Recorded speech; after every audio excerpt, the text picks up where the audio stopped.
India తన brand అని Telangana CM Revanth Reddy అన్నారు. బీటెక్ చదివిన విద్యార్థులు అప్లికేషన్లు సైతం నింపలేకపోతున్నారని చెప్పారు.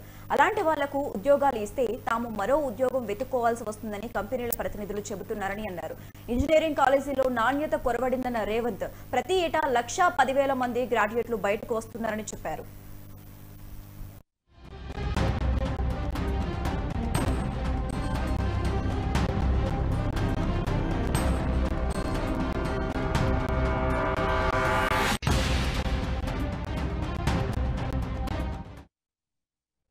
మీరు ఏ బ్రాండ్ లేకుండానే అన్నోటీస్డ్ చీఫ్ మినిస్టర్గా మీరు రావడం పోవడం జరుగుతుందా అని చెప్పి విశ్లేషకులు శ్రేయోభిలాషులు అడుగుతున్నారు.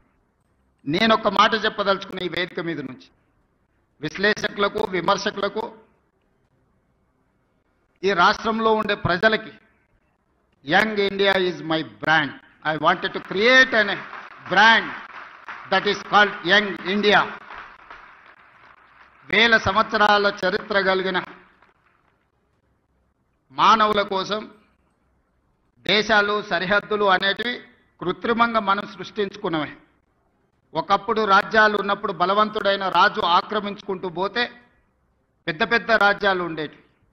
మళ్ళీ సామంతులు స్వతంత్రం ప్రకటించుకుంటే అవి చిన్న రాజ్యాలుగా మారినాయి. రాజ్యాల సరిహద్దులు మనం సృష్టించుకునే బిట్వీన్ డిమాండ్ అండ్ సప్లై. ఈరోజు ప్రతి సంవత్సరం మన దగ్గర ఉన్న 175 ఇంజనీరింగ్ కాలేజీల నుంచి 1,10,000 మంది ఇంజనీరింగ్ గ్రాడ్యుయేట్లను తెలంగాణ రాష్ట్రం ఉత్పత్తి చేస్తుంది. ఇందులో నాణ్యత ఎంత అని అంటే ఎవరి దగ్గర దీనికి జవాబు లేదు.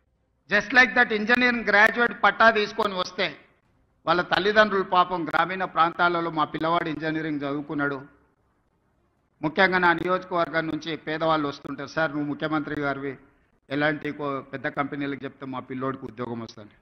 ఆ కంపెనీ వాళ్ళతో మాట్లాడితే వాళ్ళు అతన్ని ఇంటర్వ్యూ చేస్తే ఆయన అప్లికేషన్ ఫామ్ కూడా నింపుకోలేకపోతున్నాడు. సార్ ఏ రకంగా ఉద్యోగం ఇవ్వాలి, మేము ఈ బరువును మోయలేము, మేము ఒక మనిషిని తీసుకుంటే డబ్బులు కాదు, ఆఫీస్లో ఒక కుర్చీ ఫ్యాను ఏసీ అతనికి కావాల్సినవి అన్నీ ఇస్తే ఇట్లా ఒక 10 మంది మా సంస్థలో చేరినంటే మా సంస్థ ఉద్యోగాలు ఇచ్చుడు కాదు, మేము ఉద్యోగాలు